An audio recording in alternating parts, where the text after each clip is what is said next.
When you imagine the Middle Ages, it is easy to picture the clang of swords on shields, the clash of armies, and the banners of knights caught in the wind.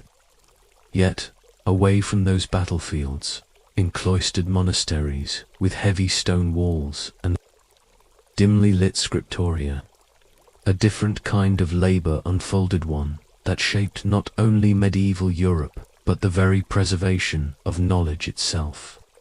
Here, in the Benedictine Abbey of Cluny in Burgundy, you might have found men whose battlefield was not blood and steel, but parchment and ink. Their task was tedious, often painfully repetitive, and yet world-changing in its slow accumulation. These were the scribes of Cluny, men whose daily devotion to copying texts created a cultural foundation that outlasted kingdoms and armies. Imagine entering the abbey sometime in the late 10th or 11th century. The air is thick with the smell of wax and tallow, faint smoke lingering from the lamps that burn through long hours of work. You walk down the cloister, where the stone pavement has been worn smooth by centuries of shuffling sandals. The silence is broken only by the shuffle of robes or the faint scratching of a quill. For the monks of Cluny, silence was more than a discipline. It was a condition for survival of thought. Every word spoken unnecessarily was a distraction from prayer and work, and copying manuscripts was work considered close to prayer labor for God, but also labor for humanity. Cluny itself was no ordinary monastery. Founded in 910, it became the head of a reform movement that transformed Western monasticism. With its wealth and influence, Cluny commanded a vast network of dependent priories across Europe, but perhaps more quietly, it also commanded pence. Its scribes copied scripture, patristic texts, and the writings of church fathers, but they also turned their hands to histories, charters, and sometimes even medical or agricultural treatises. In a world where the survival of a book depended on the endurance of a copyist, these men held the future of knowledge in their calloused fingers.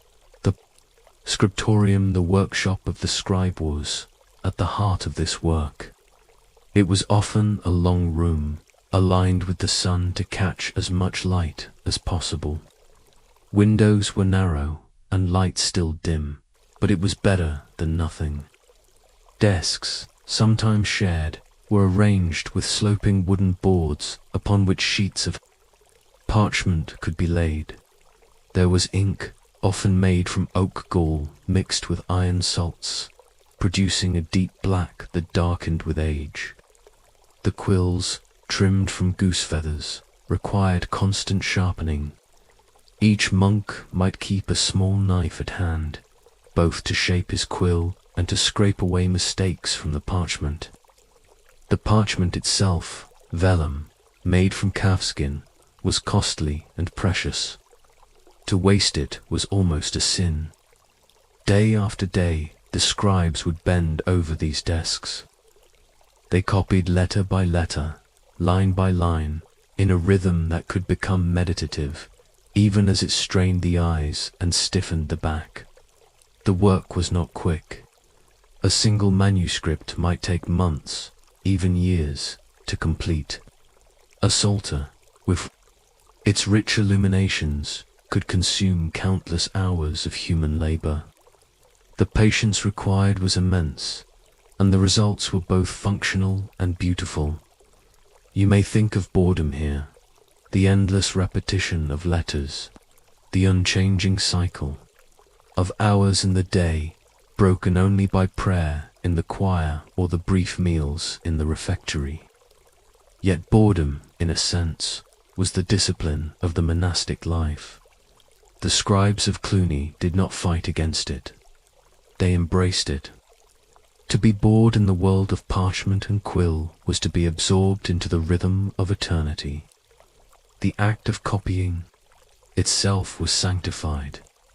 Every word reproduced from Scripture was a way of aligning one's mind with divine truth.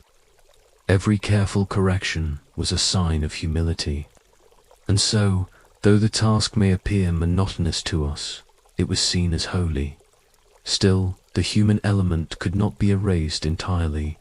In some manuscripts copied at Cluny and its daughter houses, one finds small notes scrawled in the margins. They might read, "This parchment is thin. My hand is tired," or "The cold is unbearable today." These little glimpses remind us that behind the sacred labor stood men with sore fingers, poor eyesight, and moments of frustration. The labor of a scribe was holy, but it was also hard. The influence of Cluny's scribes extended beyond their monastery walls. In the 10th and 11th centuries, much of Europe was unstable. Vikings raided, kingdoms rose and fell, castles changed hands. Yet, through this turbulence, Cluny became a center of order. Its manuscripts flowed outward, carried by messengers and monks, spreading not only liturgical texts, but also the model of Cluniac reform.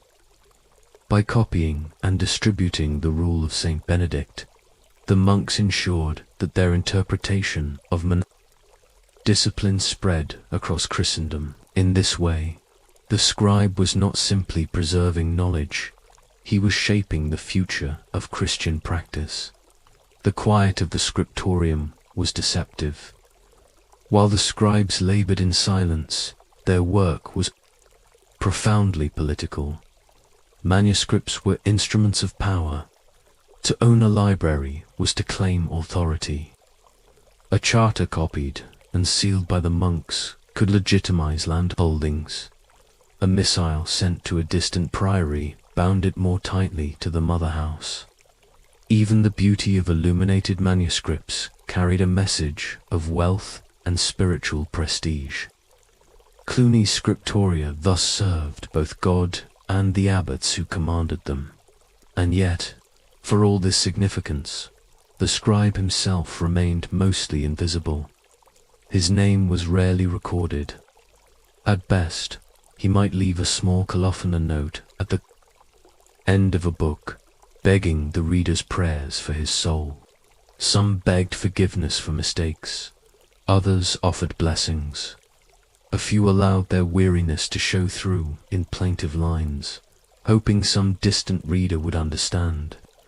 In these small human traces, centuries later, we glimpse the quiet souls who worked behind the veil of history. It is easy to overlook how fragile knowledge was in this age. One fire, one flood, one invasion could destroy hundreds of manuscripts. Without the steady multiplication of texts by Cluny and its network, whole traditions of thought might have vanished. Augustine's theology, Gregory's homilies, even fragments of classical learning, they survived because of quills scratching on vellum.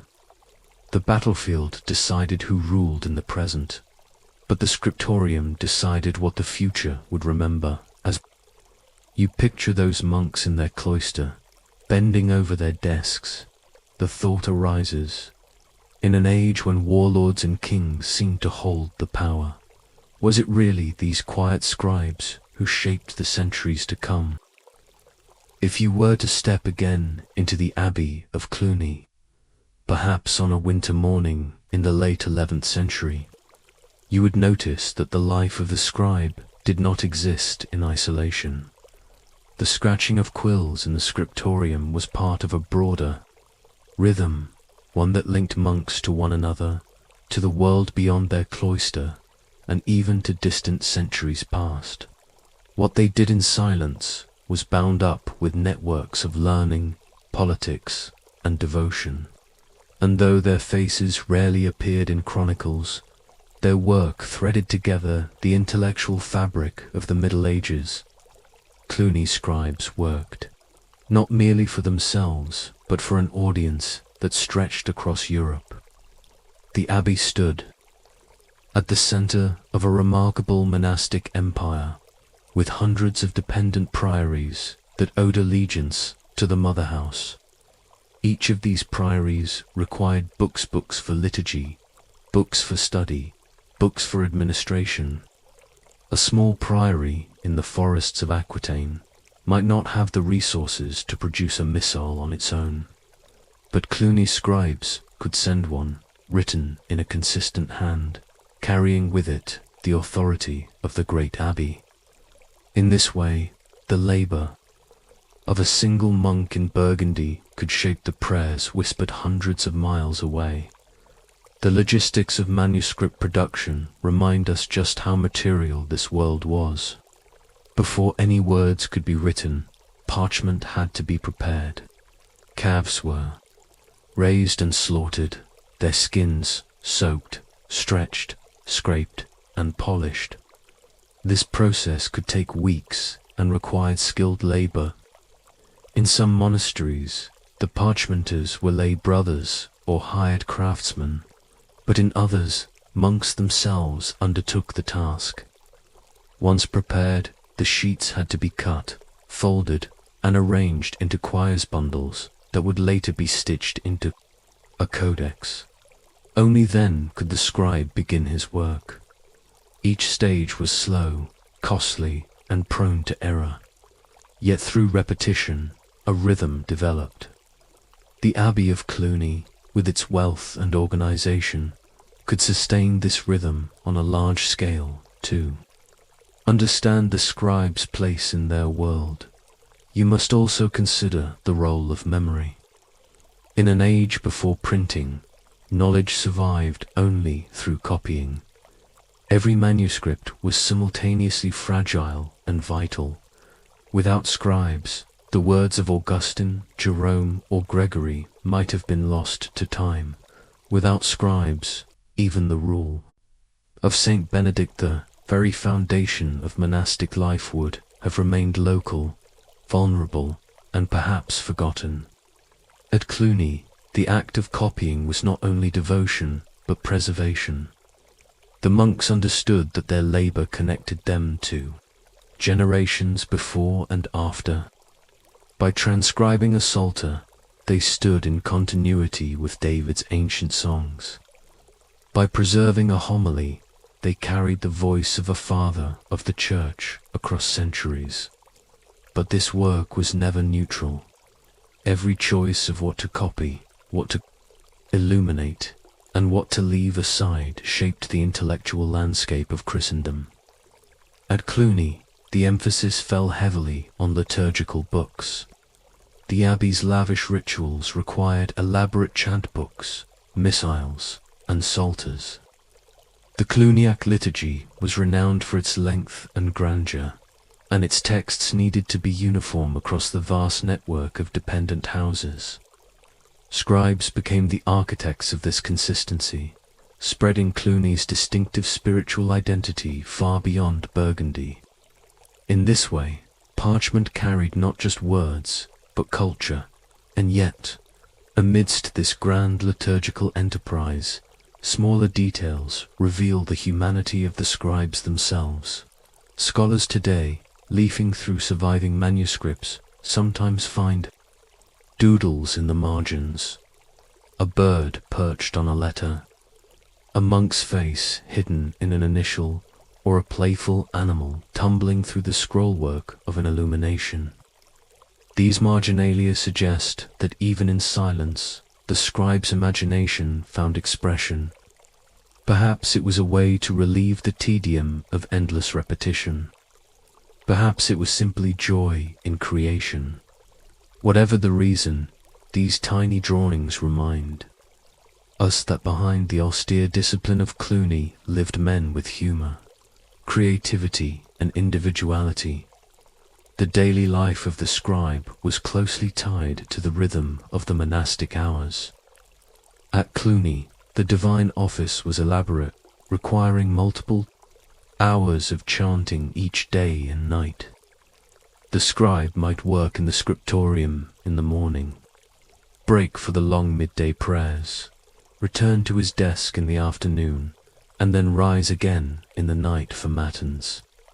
This interrupted rhythm made the work even slower. A page might remain unfinished for days, waiting until the scribe's schedule allowed him to return. Yet in this very slowness lay the distinctive quality of medieval manuscripts. Each line bore the imprint of time itself, the patience of weeks and months, the endurance of hands that never rushed. Material survival was always precarious. A single mistake could render a page useless. A dropped candle could destroy months of labor in a sudden fire. Humidity warped parchment, mice nibbled at bindings, and ink could fade or smear. To guard against these threats, scribes sometimes included small pleas at the end of manuscripts. Prayers for the safety of the book, invocations of God's protection against water, fire, or thieves. These pleas testify to the awareness that knowledge was vulnerable. In every codex lay both the fragility of human effort and the hope of divine preservation. Cluny's scribes also functioned as record keepers of their society. Beyond liturgical books, they copied charters, land grants, and legal documents. These records established the abbey's rights and possessions, securing its wealth and influence. To read such charters today may feel dry, a litany of boundaries, streams, and oak trees marking the edges of a field. Yet they were vital. A monastery's survival depended on written proof of ownership. Without scribes, those rights might be contested, forgotten, or erased. Thus, the pen became a weapon as powerful as the sword, less dramatic, but equally decisive in the shaping of medieval Europe. The abbey's connections ensured that its scribes were not confined to local knowledge. Pilgrims, scholars, and envoys brought manuscripts from afar, and Cluny's library grew into one of the richest in Christendom. With books came ideas, and with ideas came the chance to preserve, translate, and transmit.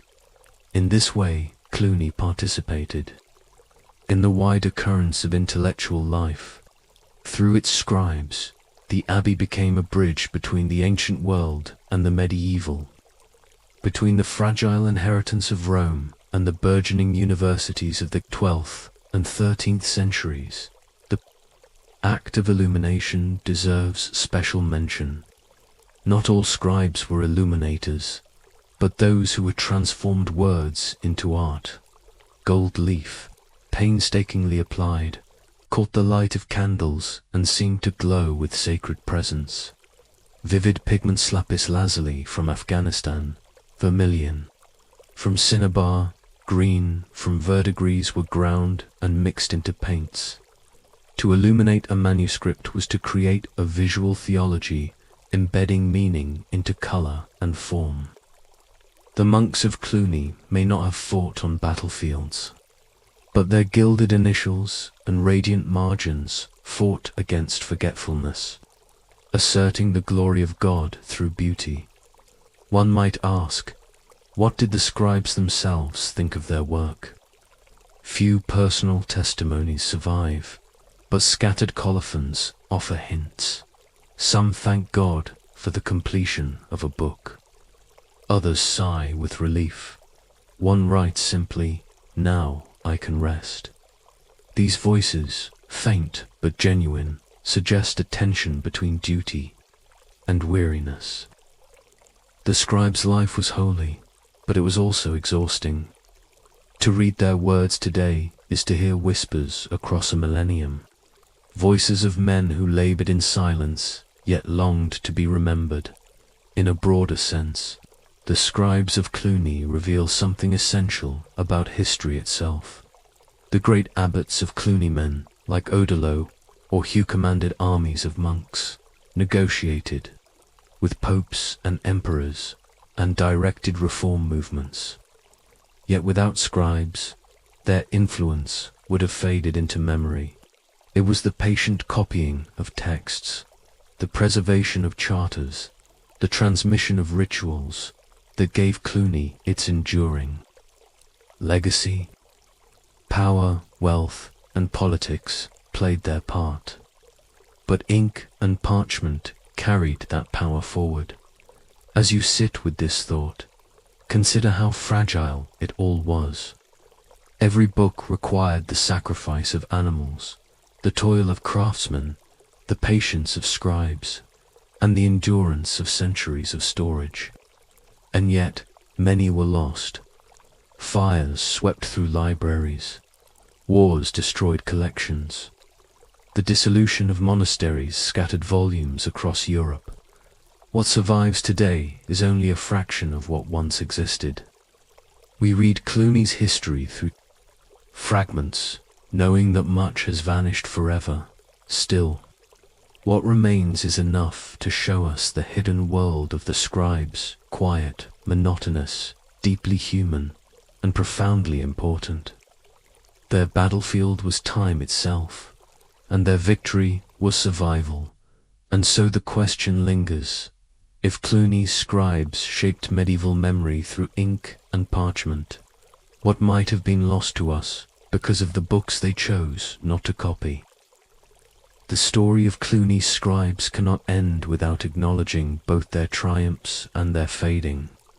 For centuries, their quills had filled parchment with scripture, prayer, and record. Yet like all human endeavors, their work existed in a fragile balance with change. As Europe entered the later Middle Ages, the world around Cluny shifted. Kings and bishops grew in power, the papacy asserted new authority, universities blossomed, and new monastic movements rose with a vigor that sometimes overshadowed the once great Cluniac network. The story of these scribes, then, is not only one of steady endurance, but also of gradual transformation and decline by the 12th century. Cluny's influence was already beginning to wane. The Cistercians, with their austere simplicity, criticized the opulence of Cluniac liturgy and architecture. Where Cluny was rich, elaborate, and ornamented, the Cistercians sought plainness and retreat. They also produced scribes, but their manuscripts reflected their ideals, stripped of excessive illumination, practical and focused on clarity. Meanwhile, the intellectual life of Europe was moving beyond monastic walls, with the rise of cathedral schools and eventually universities. New centers of book production emerged. Scribes in Paris, Bologna, and Oxford produced scholastic texts to meet the needs of growing student populations. These books were different, denser, more compact, designed for teaching rather than devotion. For the monks of Cluny, this shift must have felt like a slow erosion of their once unquestioned place at the center of Christendom. Their scriptoria still labored, but their books were no longer the sole lifelines of knowledge. Others had joined the task, and soon their contributions began to outpace Cluny's. By the 14th century, when the printing press was still a century away, the monastic scribe was already sharing his role with an increasingly professionalized urban book trade. What once had been holy labor was becoming, in some quarters, a commercial enterprise.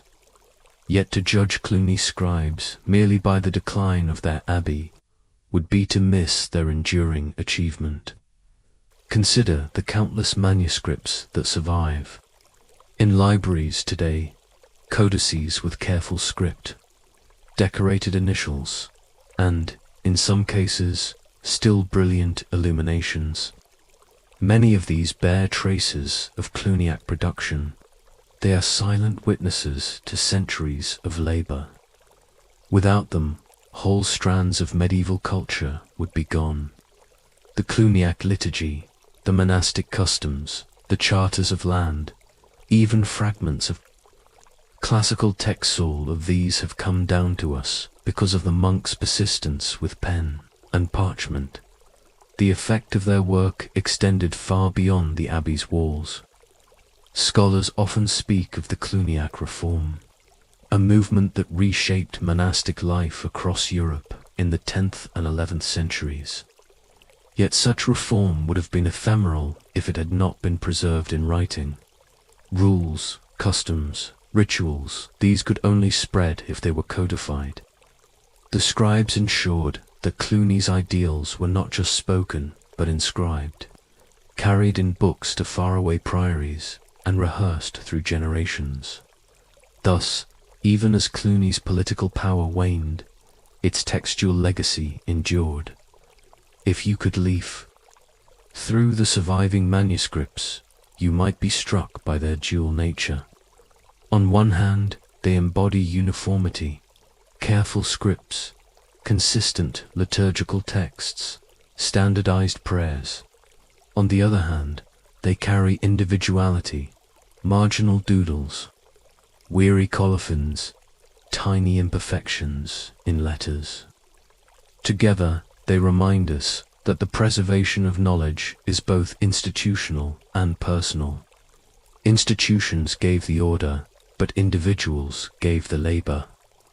A single monk, hunched in cold silence, brought forth words that would live centuries. Beyond him, the decline of Cluny itself is instructive. In the late Middle Ages, political pressures, financial strain, and internal weakness diminished the abbey's power. In time, its once great library suffered, its manuscripts scattered or lost. When the French Revolution erupted centuries later, many monastic collections were destroyed, their books burned or dispersed, and yet enough survived to allow us a glimpse of that world. It is a sobering thought. How many voices have been silenced forever, and how much we owe to those few lines of ink that endured. Beyond the historical specifics, the story of Cluny's scribes invites a broader reflection. History is often told as the tale of kings, warriors, and battles. Yet beneath those narratives lies the hidden labor of preservation. Without scribes, the victories of kings might have gone unrecorded, the decrees of councils forgotten, the voices of theologians lost. The monk at his desk, patient and weary, was as much a shaper of the Middle Ages as the knight on horseback. His battlefield was parchment, his weapon a quill, his victory the survival of memory. What, then, is the true legacy of these scribes? It lies not in their names, for most are unknown. It lies not even in Cluny's continued existence, for the abbey itself fell into ruin. Their legacy is instead the fragile, persistent survival of ideas. The texts they copied became the foundation upon which later centuries built. When scholasticism flourished in the universities, it leaned on the texts preserved by monks. When Renaissance humanists rediscovered classical antiquity, they did so through manuscripts kept alive in monastic scriptoria. When modern historians reconstruct the Middle Ages, they do so by turning pages once filled by Cluny's scribes. Theirs is a lesson in humility. They worked not for fame, not for wealth, not even for personal satisfaction, but for continuity. They endured boredom, weariness, and obscurity. They labored in silence, knowing their names would be forgotten, but their words might endure. And in this quiet endurance, they achieved something more lasting than victory in battle. They gave the past a future. As you close your eyes and imagine the dimly lit scriptorium once more, picture the monk at his desk. His hands are stained with ink, his shoulders ache, his eyes strain to see in the half-light. He dips his quill once more into the inkwell, steadying his hand to shape the next letter. He knows the task will not end today, nor tomorrow, nor perhaps even this year, but he continues. For in that act of writing, in that small, steady motion of pen on parchment, lies a faith that the words he preserves will outlast him. And so they did. The story of Cluny's scribes reminds us that history is not only made by the powerful, it is also kept alive by the patient, the obscure, the forgotten. Their battlefield was silence, their struggle was repetition, and their triumph was memory. And perhaps the truest question to carry forward is this: in our own age of abundance, when words flow endlessly and vanish just as quickly, will our voices be preserved with the same care that those monks gave to theirs? Step away now from the hushed stone cloisters of Cluny and imagine yourself entering the crowded, noisy streets of Paris in the mid-13th century.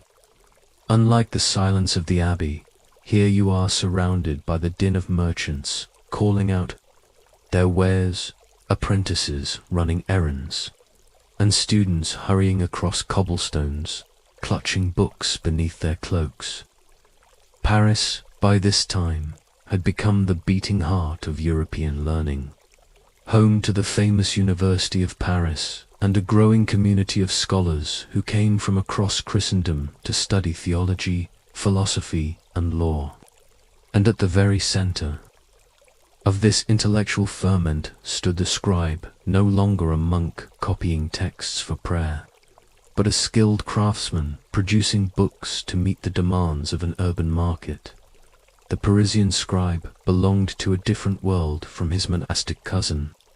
He was often a layman, sometimes trained in cathedral schools, sometimes apprenticed in workshops. His livelihood depended not on the spiritual authority of an abbot, but on the needs of scholars, masters, and wealthy patrons. In a city where thousands of students crowded into lecture halls, books were in constant demand. Lectures were delivered by dictation, lectio, with the professor reading aloud, while students attempted to copy his words. Yet few could afford to purchase complete books. To meet this demand, the Pecha system was developed. Texts were divided into small sections, or pieces, which could be rented by students. Each piece was copied, then returned, so that the entire class could, bit by bit, build their own manuscript for this system to work. Scribes had to maintain a steady supply of reliable exemplars and carefully measured parchment. The life of a Parisian scribe was shaped by this commercial rhythm. Unlike the monk who copied for devotion, the urban scribe copied for livelihood. He might work in a stall along the Rue Saint-Jacques, the main street of the university quarter, where parchmenters, illuminators, and bookbinders clustered together in a kind of medieval publishing district. The smell of treated hides from parchment, shops mingled with the metallic temps of ink, and the scent of burning tallow from the lamp makers nearby. To walk down this street was to see the machinery of medieval knowledge in motion, craftsmen preparing materials, scribes bending over desks, illuminators grinding pigments, and binders sewing and covering coryngsiotis. The tools of the trade were not unlike those of the monastic scribe, but the speed and pressure of the urban market changed how they were used. Quills had to be sharpened constantly, ink mixed in larger quantities, parchment cut and ruled with precision. A single error could waste a costly sheet, and customers demanded accuracy. At times, scribes employed assistants to help rule lines, collate quires, or even make rough drafts. The process was collaborative, and the finished book bore the labor of many hands. Illumination in Parisian manuscripts reached new levels of sophistication. Wealthy patrons, bishops, nobles, or merchants who had grown prosperous often commissioned richly decorated books. A Bible, for instance, might be adorned with gilded initials, detailed miniatures, and vivid borders filled with foliage, beasts, or scenes of daily life. These illuminations were not merely decorative. They conveyed meaning, reinforced theological points, and reflected the status of the owner. For the illuminator, patience was as essential as skill. Gold leaf had to be applied delicately, pigments mixed with painstaking care. A single miniature could take days, even weeks, to complete. And yet, in Paris, speed was also required. The growing demand for books meant that scribes and illuminators had to balance artistry with productivity. Imagine, for a moment, the scribe at work in his small stall. He leans over a wooden desk, a candle guttering at his side, his quill scratching steadily across the ruled parchment. Outside, the noise of the city swells and fades, cartwheels rattling, a bell tolling from Notre Dame, students quarreling in Latin.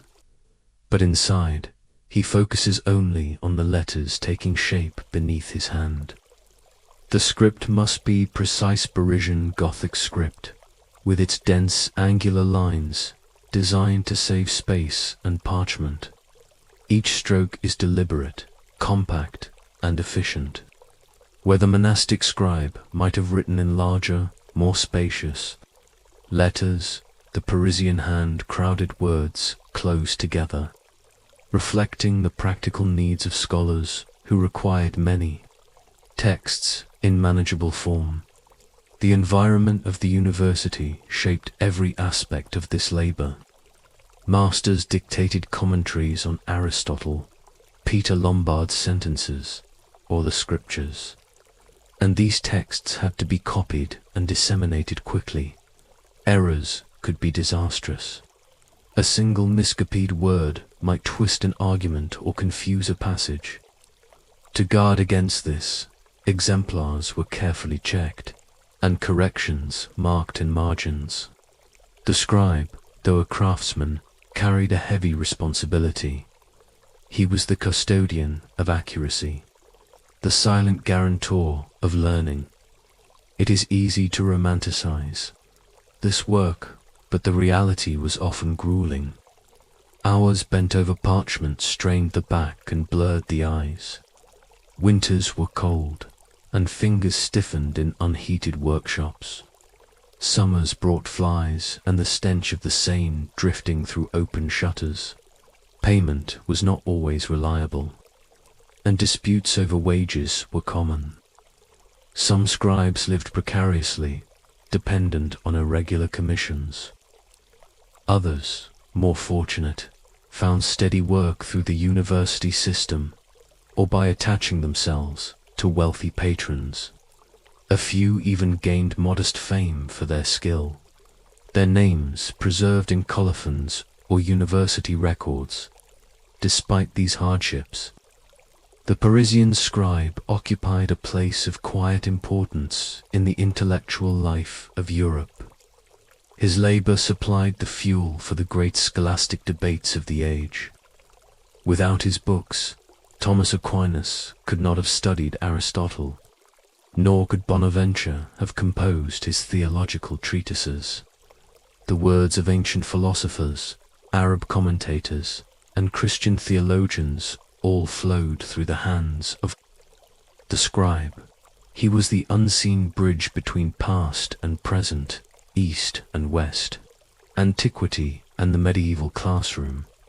The culture of book production in Paris also revealed the growing interdependence of different crafts. Parchmenters supplied the material, scribes wrote the text, illuminators decorated it, binders stitched and covered it, and stationers rented it. This division of labor mirrored the wider complexity of urban life, a stark contrast to the relative simplicity of the monastic scriptorium. Knowledge had become an industry, and the scribe was one link in its chain. Yet even as his work became commercial, it retained an aura of reverence. To handle a book was to handle something precious, a vessel of learning that connected the present generation to centuries of thought. Some Parisian manuscripts still bear the marks of their readers, notes crammed in margins, glosses weaving round the text, symbols and signs to highlight important passages. These editions remind us that the scribe's work did not end when the ink dried. The book lived on in the hands of students and scholars, absorbing their questions, insights, and debates. The manuscript was both a finished product and an ongoing dialogue across time, as the scribe laid down his quill at the end of a long day. Perhaps rubbing his cramped fingers, he may have felt both pride and fatigue. He had copied another page, another quire, another fragment of a book that might shape the minds of students he would never meet. He was one laborer among many, yet his work carried the weight of generations. And so, the question arises, in the noisy streets of Paris, where knowledge had become a commodity and scribes worked to meet demand, how did these craftsmen reconcile the patience required for their art with the pressures of a world that increasingly valued speed? Step with me now from the scribe's narrow stall on the Rue Saint-Jacques into the winding heart of the university itself. The University of Paris in the 13th century was not a campus as we might imagine today, but a patchwork of lecture halls, rented rooms, chapels, and meeting places scattered across the left bank. The air was alive with argument and recitation. Students jostled for seats on wooden benches as masters delivered their lectures, reading aloud from texts that were often centuries old, their words copied and recopied by generations of scribes before reaching these halls. It was here, in this crucible of study, that our Parisian scribe's handiwork proved indispensable. The scribe's task did not end once ink dried upon parchment. His manuscripts were called into service almost immediately, placed upon desks for lectio or disassembled into the smaller pieces of the Peche system. Imagine the atmosphere.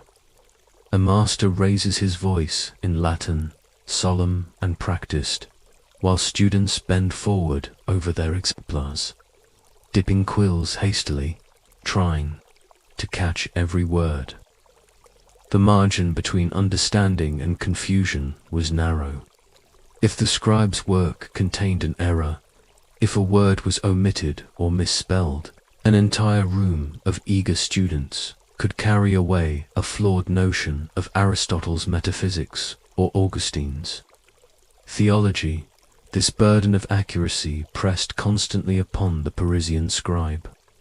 To balance speed with precision, he adopted a rhythm, half ritual and half craft. Before beginning a quire, he would prepare his parchment with care.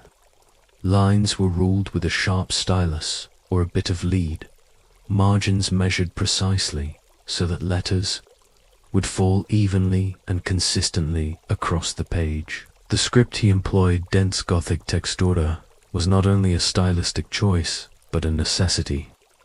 Its compact strokes allowed more words to fit upon each leaf, conserving costly parchment while satisfying impatient students who wanted entire treatises in manageable volumes. But such script required discipline. Each vertical stroke, each angular flourish had to be executed with exact pressure and spacing. Too hasty a hand, and the letters became a blur. Too slow, and production lagged. Our scribe's life was a continual negotiation between speed and legibility, quantity and beauty. He was, in a sense, both artisan and businessman, obliged to meet deadlines while preserving the dignity of his craft. University stationers, the licensed book dealers who regulated the Petius system, often inspected Scribe's work. A poorly made exemplar could be rejected, delaying payment and damaging reputation. To avoid this, the scribe reviewed his work carefully, marking corrections in red or scraping away errors with a small knife. Margins bore witness to this process. Tiny signs, nota bene marks, and corrections in abbreviated Latin served as quiet reminders that even the most diligent craftsman was still human, still subject to fatigue and oversight. Yet, alongside this rigor, there was beauty. Illumination, though costly, was never entirely absent from Parisian manuscripts. At the very least, large initials were painted in alternating red and blue, with delicate penwork trailing into the margins. More sumptuous commissions, destined for wealthy patrons or cathedral libraries, might boast entire cycles of miniatures kings and prophets, apostles and saints, philosophers and allegorical figures, rendered in vivid pigment and touched with gold. Here, too, the balance between speed and artistry emerged. An illuminator could spend hours mixing colors from minerals and plants. Lapis lazuli ground into azure dust, verdigris scraped from copper, red vermilion from cinnabar. Gold leaf required careful preparation, the parchment treated with so that the thin sheet would adhere.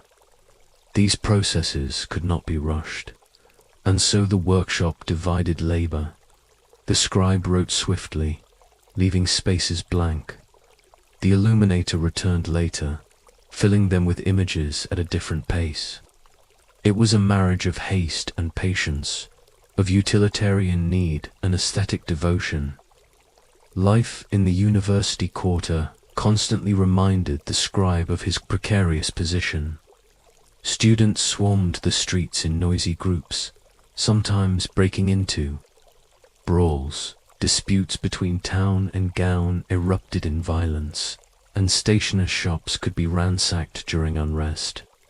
Prices of parchment rose and fell with the market, sometimes leaving scribes struggling to afford their raw materials. A commission that promised steady income might collapse if a patron died or a master was censured by ecclesiastical authorities. Survival demanded adaptability. Still, there were rewards. The scribe enjoyed access to texts that others could scarcely dream of. Aristotle's treatises, translated from Arabic into Latin, passed through his hands. Commentaries by Avicenna, Averroes, and Albertus Magnus flowed from his quill.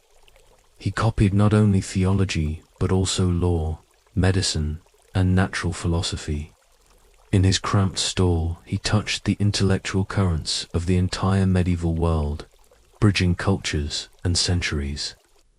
Few occupations offered so intimate a connection with the life of the mind, even if the work itself was physically wearying. Evenings brought their own rhythm. By candlelight or under the dim glow of an oil lamp, the scribe might continue his work long after others had retired. Candles sputtered, shadows danced across the parchment, and ink thickened in its horn. Fatigue made letters waver, yet deadlines pressed. He may have whispered prayers to steady his hand, invoking Saint Jerome, the great translator of Scripture, or Cassiodorus, the Roman statesman who had championed learning in monastic communities centuries before. These whispered invocations were less acts of devotion than habits of reassurance, talismans against the errors that crept in with exhaustion The challenges of balancing accuracy, speed, and artistry were not purely technical, they were also moral. To copy a sacred text without care was not only to risk a customer's complaint, but also to endanger one's soul. A miswritten psalm or gospel could be seen as disrespectful, even sacrilegious. For this reason, some scribes began their labors with prayers, crossing themselves before dipping quill in ink. Accuracy was more than professional pride. It was spiritual duty.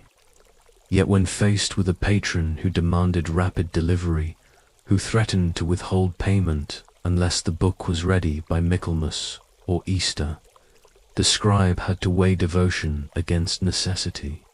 He walked always on a narrow ridge between reverence and survival. From time to time, the scribe may have allowed his own voice to slip into the manuscript.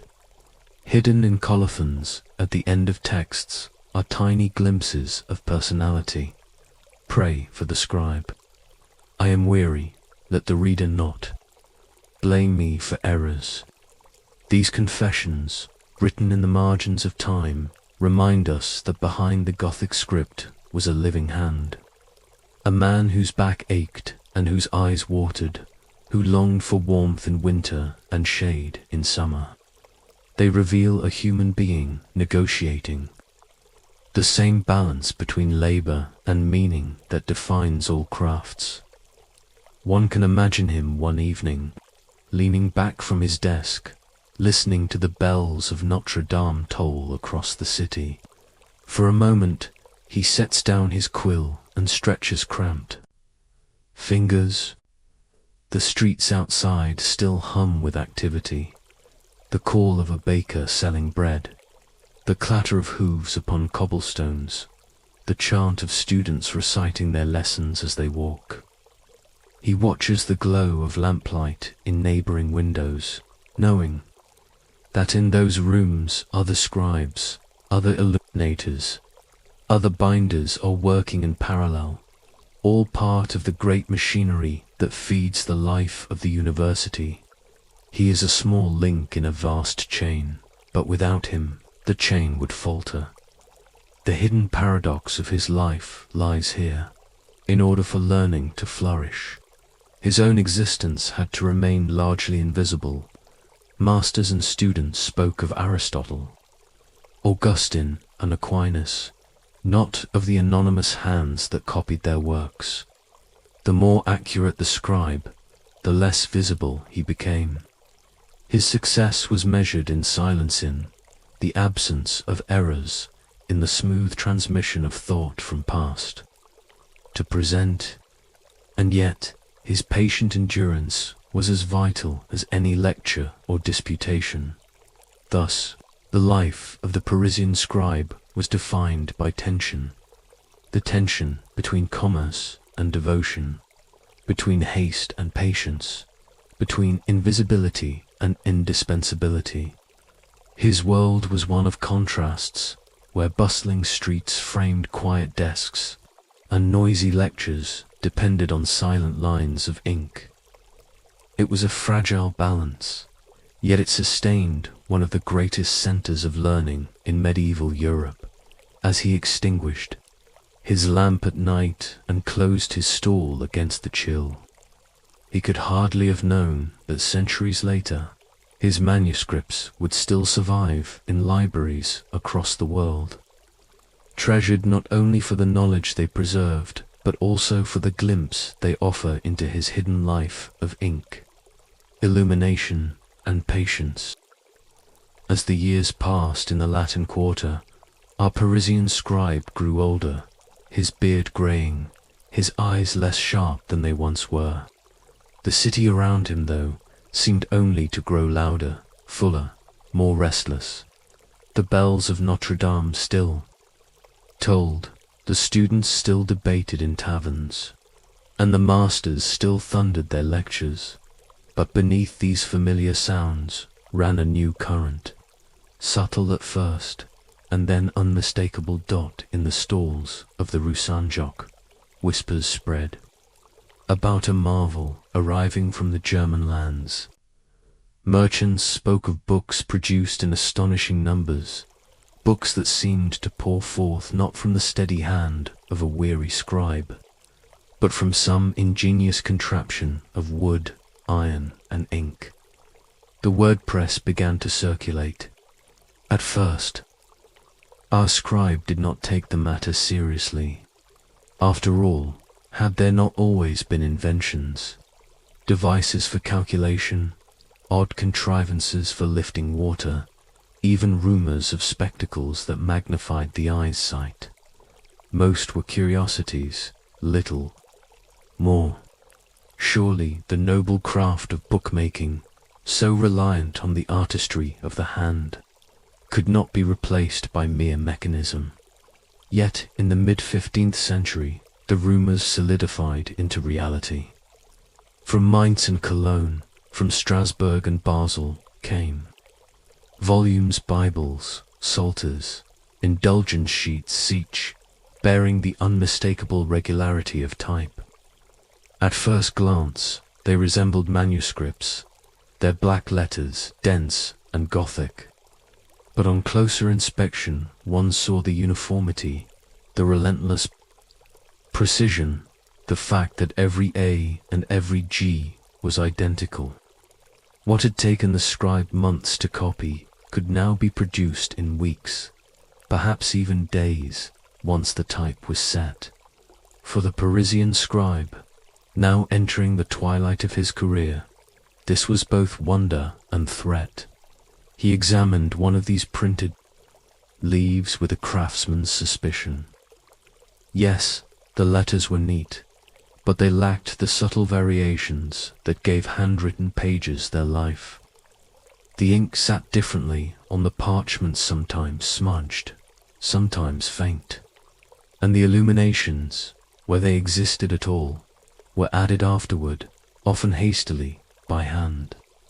To him, the printed page felt strangely soulless, as if it carried the shape of words, but not their warmth. Still, he could not deny its efficiency. Students and masters, ever impatient for books, began to purchase printed editions.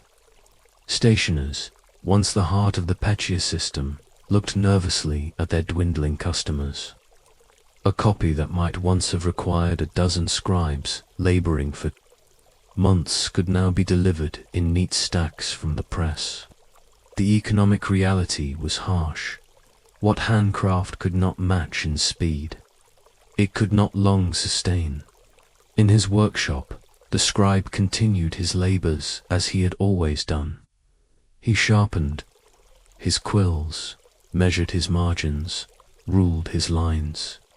But he did so with an increasing awareness that each volume he produced might be among the last of its kind, not because books were ending, but because books were multiplying in ways unimaginable. His own patient, candlelit world was slipping into history even as he lived it. Yet rather than despair, he found himself reflecting on what his life's work had meant. He thought of the thousands of leaves he had filled with ink, the many hands that had touched them, the countless eyes that had read the words he copied. He remembered the young students, bent over his pages in cold lecture halls, their lips moving as they passed Aristotle or Augustine.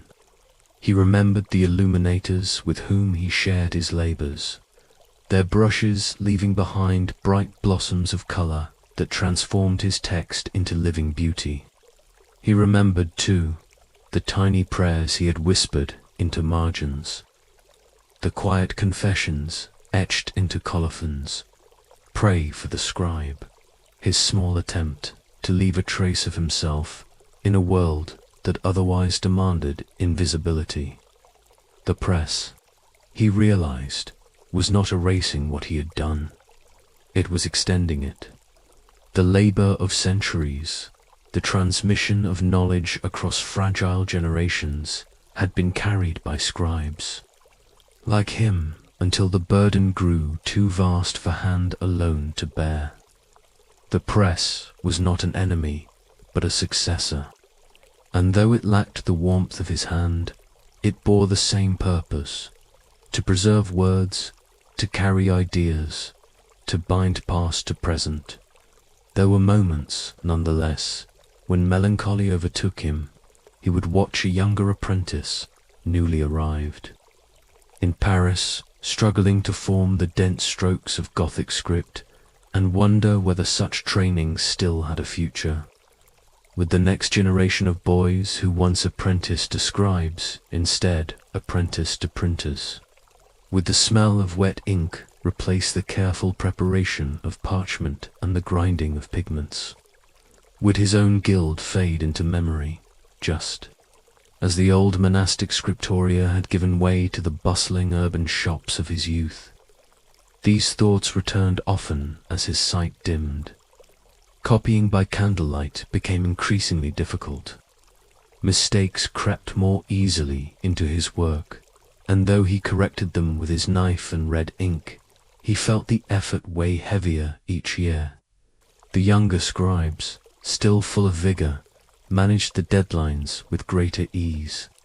He began to take fewer commissions, focusing instead on smaller devotional texts, psalters, and books of hours for patrons who still desired the intimacy of a handwritten page. These works, destined for personal prayer, seemed to him fitting projects for his final years. They allowed space for artistry, for careful initials and flourishes, for the meditative pace that had always drawn him to the craft.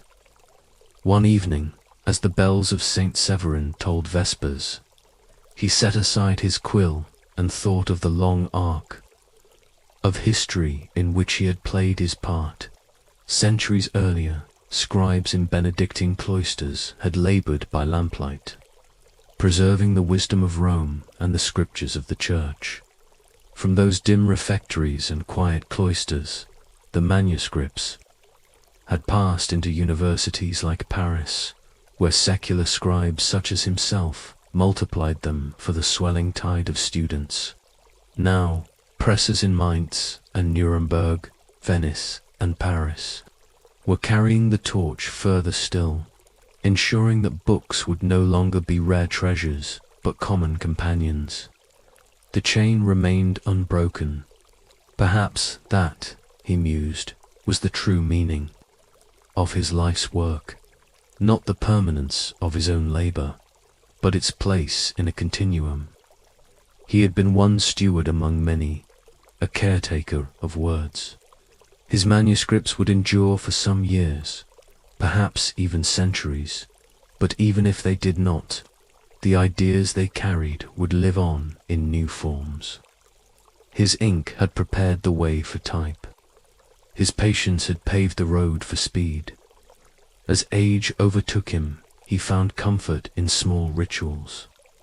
The sharpening of quills, the smoothing of parchment, the first stroke of ink upon a blank page, all these gestures became prayers of a sort, quiet affirmations that even in a world shifting underfoot, there remained value in the slow and careful act of writing. The printed book might be faster, but it could not replicate the intimacy of a hand-drawn flourish, the personal mark of a craftsman's care. In this, he saw not competition, but complementarity, when at last he laid aside his quill for the final time. His workbench still bore traces of a lifetime's devotion: pots of pigment, scraps of vellum, knives dulled from scraping, and half-formed letters abandoned mid-stroke. To an untrained eye, it might have seemed humble. To him, it was a reliquary of labor, each tool infused with memory. He died quietly, as scribes so often did, without fame or fanfare. Yet his legacy endured in silence, in the books that still rested upon university shelves, in the prayers whispered over his psalters, in the knowledge carried forward by students who never knew his name. centuries later, when historians open a Parisian manuscript and marvel at its neat columns of Gothic script, they might pause at a colophon that reads, "Pray for the scribe who labored long." In those words, faint but enduring, we glimpse him again, bent over his desk, patient and weary, caught between old world and new, yet still faithful to the fragile art of ink and illumination.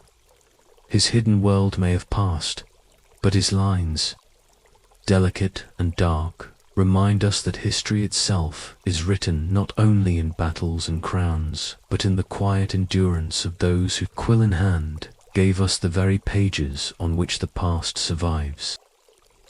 You find yourself within stone walls, far removed from the crowded markets of the town or the noise of the battlefield. A Benedictine convent in the 12th century does not sing with the same power as the great abbey at Cluny, nor with the bustling chatter of Paris's university halls. Instead, it murmurs quietly, steadily, and with a rhythm of its own. The convent is small, not wealthy, but enclosed in its own world. Its gates open rarely. Within them, time feels different, not like the seasons of the outside world, but like a circular weaving of prayer, work, and silence. Here, among a group of sisters bound by vows, one woman begins to shape her life through quill and parchment. At dawn, the bells ring. The nuns rise from straw pallets in their dormitory, where the cold of the stone walls seeps in, even under woolen blankets. Candles sputter in iron holders. The air smells faintly of beeswax and damp, with the faint sweetness of bread rising. Somewhere in the convent's kitchen, they move to the chapel, their steps muffled against worn wooden floors. Lauds is sung, voices weaving in Latin hymns that rise and fall with the cadence of ancient psalms. For an hour, there is nothing but prayer. The rhythm of chant is meant to quiet the mind and still the heart. And yet, for one sister, prayer does not end in the chapel. When the service is finished and the other women go to their assigned labors, caring for the garden, working in the infirmary, spinning and weaving, she turns toward the scriptorium. In many convents, few nuns were permitted this privilege. Writing was a form of authority, and authority was not lightly given to women. Yet this sister, whether through natural skill, careful training, or the support of an abbess who valued her gift, has been entrusted with ink, knife, and parchment. She carries these tools as though they are extensions of her devotion. The scriptorium is modest. Do not imagine the grand hall of a monastery library with rows of desks. In a convent of this size, the scriptorium may be nothing more than a narrow room with a single long table placed by a window to catch the light. The walls are bare except for a small crucifix, and the shelves hold only a few volumes, wrapped in leather, well worn from years of use. Each sheet of parchment is costly scraped from animal skin, stretched and prepared with time and care. To waste one is no small matter. Each drop of ink, mixed from oak galls, iron salts, and wine, is precious. She knows this. Every stroke must count. She begins the day's work by sharpening her quill. A goose feather, dried and cured, must be cut with precision. Too narrow, and it will scratch the page. Too broad, and the letters will blot. She holds the knife carefully, trimming, testing the tip on a scrap of parchment. When the edge is right, she dips it into the inkpot. Black lines begin to flow beneath her hand, steady and measured. She copies not her own words, but those of scripture lines of the Psalms, the words of the Gospels, perhaps the writings of a church father. Each letter is a prayer, each word an act of devotion. Hours pass. At terse, she leaves her desk to return to the chapel. The day is punctuated by bells, each hour turning her back toward prayer. The balance is unrelenting, to pray without ceasing, to work without pride, to write without haste. The life of the convent is designed to erode the self until only obedience remains, and yet in the act of writing, the self can quietly emerge. The shape of her letters differs slightly from those of her sisters. Her margins sometimes reveal a small flourish, a flick of a tail on a cue, a gentle curve where another might have drawn a stiff line. These are not rebellions, they are habits, traces of individuality, marks of a hidden self within uniform. Devotion, the physical labor of writing, is harder than one might imagine. Sitting in the unheated room, her fingers grow stiff in winter, and ink congeals in the cold. In summer, flies drift lazily through the window, distracting her from the precision of her lines. The light itself is never enough. Candles are too costly to waste during the day, so she works by sunlight, adjusting her angle to catch the narrow beam that falls across the table. She bends forward, her back aching, her eyes straining, until her vision swims with letters. Mistakes cannot be easily undone. To scrape parchment with a knife, to remove an error risks thinning the skin until it tears. Accuracy is not just ideal, but survival. And yet, even in this demanding work, there is an intimacy with the text. She reads it not only with her eyes, but with her hand, tracing each curve and stroke, living with it for hours at a time. The Psalms, especially, seep into her memory until they rise unbidden during her hours of silence in the cloister garden. Dominus Illuminated. Me the Lord is my light. She repeats it over and over as she writes. It is no longer only a verse. It becomes the rhythm of her life. The convent itself supports her labor in quiet ways. A younger novice may be tasked with preparing parchment, smoothing the surface with pumice and chalk before it is placed before her. Another may grind pigment for occasional decoration, though most of her work is in plain black text. Gold leaf is rare here, bright blues and reds rarer still. The luxury of illuminated initials is usually reserved for wealthier houses.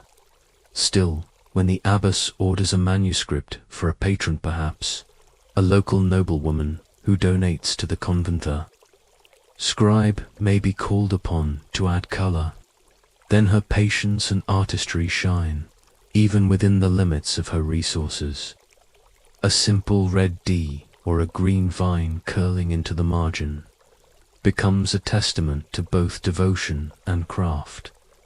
The sisters who cannot write still feel the weight of her labor. At night, in the refectory, when one sister reads aloud during supper, the words come from the manuscripts she has copied. When the priest celebrates Mass with a book of Gospels, it may be one of her own creations he holds.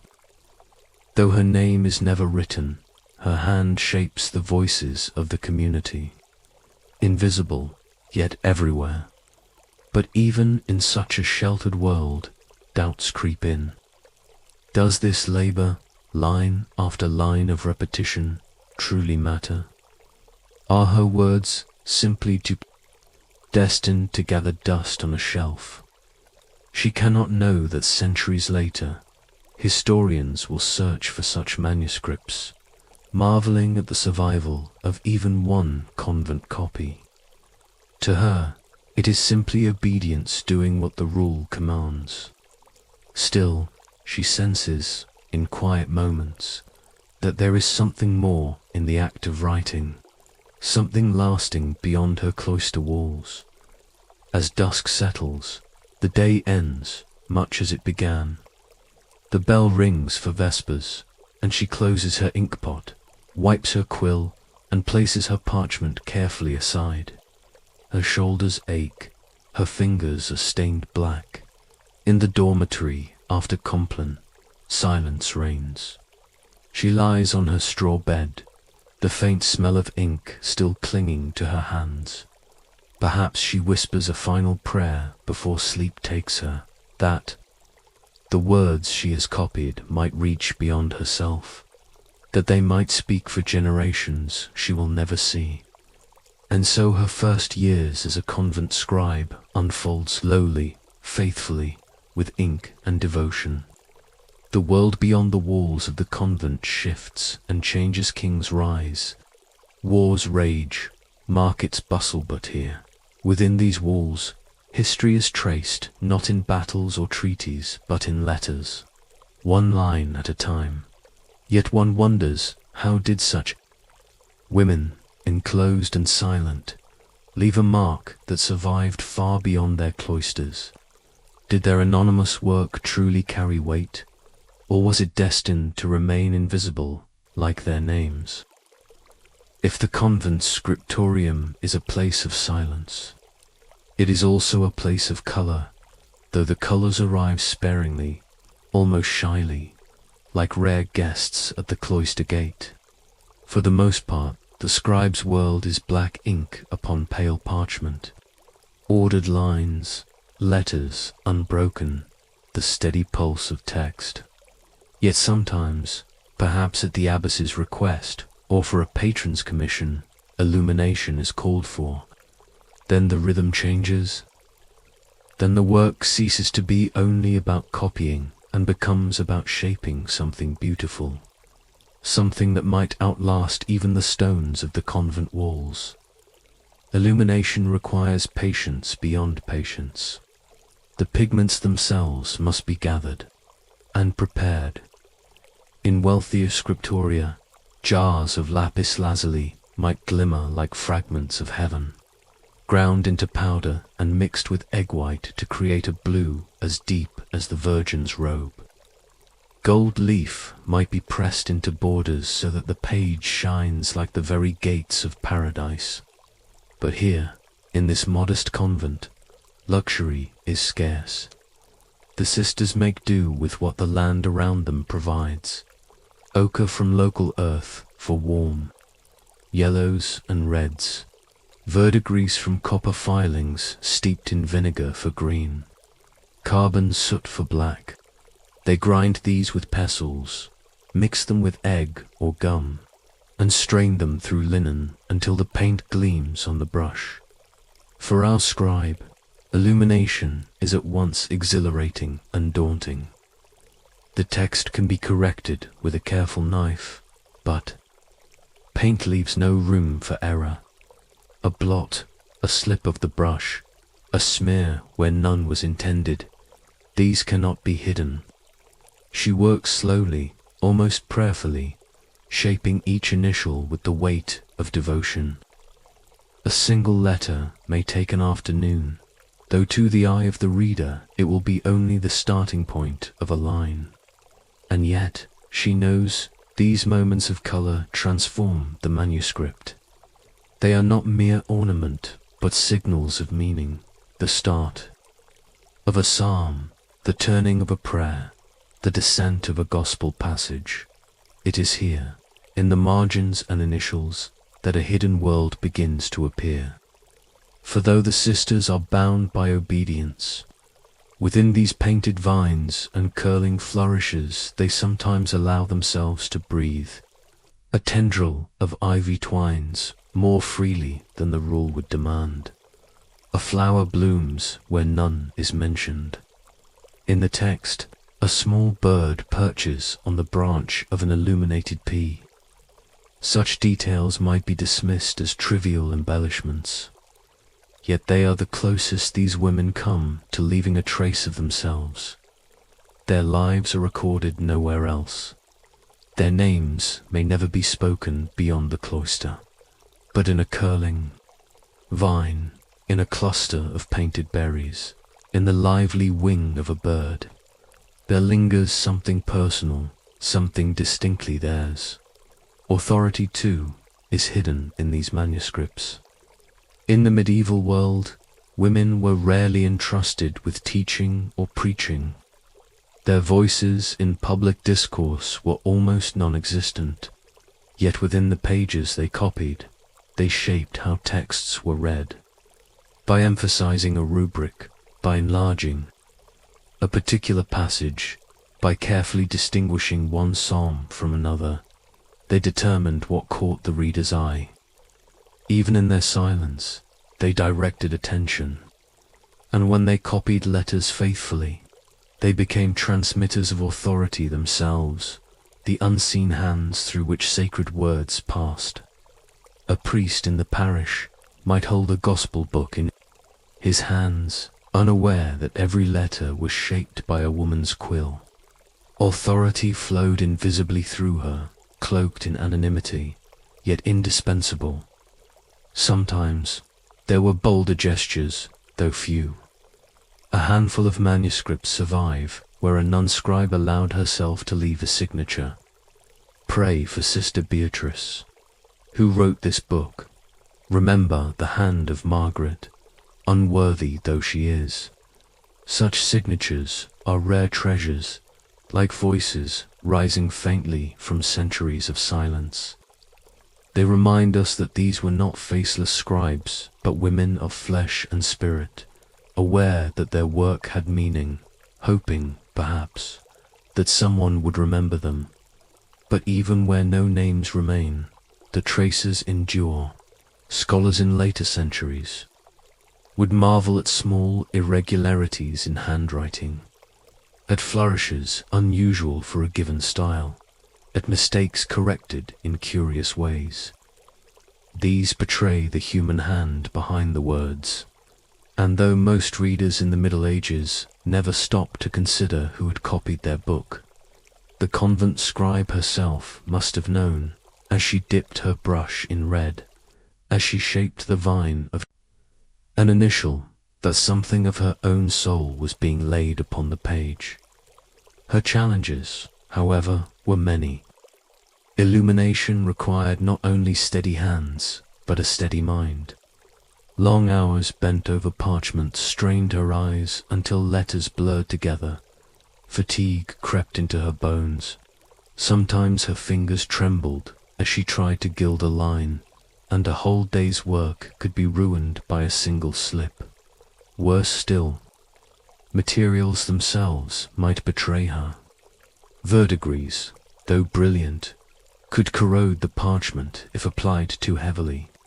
Ink sometimes faded into brown or bled into the fibers.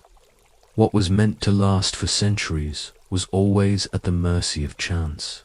And yet she persisted, because to abandon the task would be unthinkable.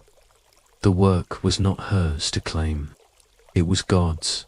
What, then, of individuality, of her own voice? She was not free to tell her own story openly. The rule demanded humility, anonymity, obedience. Yet in the hidden corners of the page, she left herself anyway. A slightly whimsical flourish here, a gentler curve there, a flower she once saw in the cloister garden blooming in the margin of a psalm, perhaps even the faintest, self-portrait hidden within an initial, a tiny figure in a veil kneeling before Christ. Such details were not meant for recognition, but for quiet presence. If anyone ever noticed, they might smile and move on. But for her, it was enough. A whisper that she had lived, that her quill had once moved, that her hand had once trembled over parchment in a cold convent room, and so illumination became more than decoration. It was the breath of individuality in a life otherwise shaped by obedience. It was color pressed into silence, authority wrapped in anonymity, art hidden within prayer. As the years passed, her manuscripts began to multiply. Some went to neighboring parishes, some remained in the convent library. A few perhaps found their way into noble households. Each carried her hidden labor far beyond the cloister walls, though she would never see where they went. She returned each day to the same table, the same quill, the same narrow light from the window. Yet through those pages, her quiet flourishes touched worlds she would never enter. And one wonders, did she ever imagine that centuries later, her marginal vines, her delicate letters, her hidden colors, would be the only record of her existence? That her life would survive, not in chronicles or tombstones, but in the secret language of ink and illumination. When one thinks of the life of a convent scribe, it is easy to imagine it bounded entirely by stone walls, by seasons of fasting and feasting, by bells marking hours of prayer. Yet manuscripts are not stones, they travel. They slip through cloister gates as gifts, as purchases, as tokens of devotion. They are held in hands the scribe will never see, carried into churches where her feet will never tread. And in this way, her work continues long after her own body has returned to dust beneath the convent floor. For the convent scribe we have been following, her life may have ended as quietly as it was lived. A winter fever, perhaps, or a long, slow fading that left her quill still on the desk. Sisters would have prayed for her name spoken during the office of the dead, her body laid in the convent graveyard beneath unmarked earth. Her manuscripts, however, remained. They did not lie down in the soil with her. They were stacked on shelves, bound into volumes, carried into chapels. And as years rolled on, as other sisters took her place at the desk, her work spread beyond. Her lifetime, in some parish, a priest might have opened the gospel book she once copied, reading aloud words whose letters she had shaped, though he never once thought of her. Children in a village might have first heard a psalm sung from her pages. A noble woman might have received one of the convent's prayer books, finding comfort in the red and black lines, her eyes passing unknowingly over the vines that another woman's hand had drawn decades earlier. In each case, her life, anonymous, cloistered, breathed again through the ink and color she had left behind. The centuries did not always treat such manuscripts kindly. Wars came and went. Fires swallowed libraries. Books were sold, lost, abandoned. Some of her pages may have been torn, reused as binding for newer volumes, or left to rot in damp chests. Others survived by chance, alone tucked into cathedral libraries, hidden in the collections of monasteries that managed to endure. And in these, her hand remained, even if her name did not. There is something haunting in this afterlife of books. To hold a medieval manuscript today is to touch the daily labor of someone long gone. A scholar in a modern library might lift a volume from its box, turning pages that a convent scribe smoothed with her palm 7 centuries before. The faint ridges of her quill strokes are still there, pressed into parchment, the colors she ground. With her sisters still gleam faintly when light touches the gold or the faded green. And in the margins, perhaps, a curling vine still twines across the page.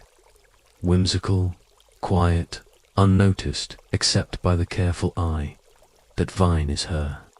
It is the echo of her presence, the softest declaration, I was here. Her silence was once complete. No chronicles recorded her name. No worldly histories noted her labor. Yet the manuscripts, fragile though they are, resist silence. They whisper across centuries. They remind us that history is not made only by kings and knights, by abbots and bishops, but also by quiet hands bent over parchment in cold rooms. The convent scribe's authority was never loud, but it was real. She copied the words that others preached. She gave shape to the prayers that others recited. She adorned the pages that inspired devotion long after her death, and so her hidden world is not lost. Each manuscript that survives is not only a book, but a doorway into her life. We see her in the rhythm of her script, in the regularity of her ruling lines, in the places where fatigue crept in and a letter slanted unexpectedly. We hear her patience in the measured spacing of her words. We glimpse her imagination in the painted vine, in the bird perched on an initial, in the colors chosen for a psalm's opening line. We sense her humility in the absence of her name and her humanity in the rare moment where a flourish grows too free, too personal, to be entirely bound by the rule. Time has passed, and the world has changed. Printing presses replaced quills. The voices of women in cloisters were long forgotten. But here, in these surviving books, one may still trace the labor of a single convent scribe. Her existence bound into parchment and ink. She may never have known that her manuscripts would outlive empires, that her flourishes would one day be studied beneath electric lamps, that her work would become part of the story of human memory itself. And yet, perhaps, she suspected. Perhaps, when she pressed her brush to a letter, when she set gold leaf into a halo, she felt that this page might carry her beyond her lifetime. Perhaps she believed, as she bent over her desk, that God would see her labor even if no one else did. That was enough for her, that her quill served the eternal, even if her own name vanished. Still, centuries later, we remember her not in full, not in detail, but in fragments, in vines and initials, in pigment and ink, in the lingering touch of a hand that shaped silence into words, obedience into art. Her manuscripts outlived her silence. Her books became her voice. And though she remains faceless, nameless, unknown, the pages speak still. They remind us that history is filled with quiet lives, invisible at the time, whose hidden labors shaped the faith, the imagination, and the memory of a world. And so, in the margins of a psalter, in the red ink rubric of a gospel, in the delicate curve of an A that once trembled beneath a convent lamp, the convent scribe lives on. The convent scribe's life did not end in sudden drama, nor with the sweeping gestures of history that so often mark kings and battles. It ended in the way that most cloistered lives did, quietly, without spectacle, with the tolling of a bell, and the measured steps of her sisters bearing her to the graveyard behind the stone walls where she had spent her days. She had never left those walls, except perhaps as a child before she took the veil, and yet within those walls she had left traces of herself, more enduring than footprints in soil. Her manuscripts did not need to travel far to matter. Many remained in the convent's own library, resting on wooden shelves behind locked doors, where sisters for generations would take them down for prayer, reading, and chant. Centuries of nuns sang the words she had once copied, their voices carrying into the vaulted chapel. In their hands, her pages were not artifacts, but companions in worship. Her work lived on, folded seamlessly into the rhythm of the house, as though she was still there, bending over the desk in the scriptorium.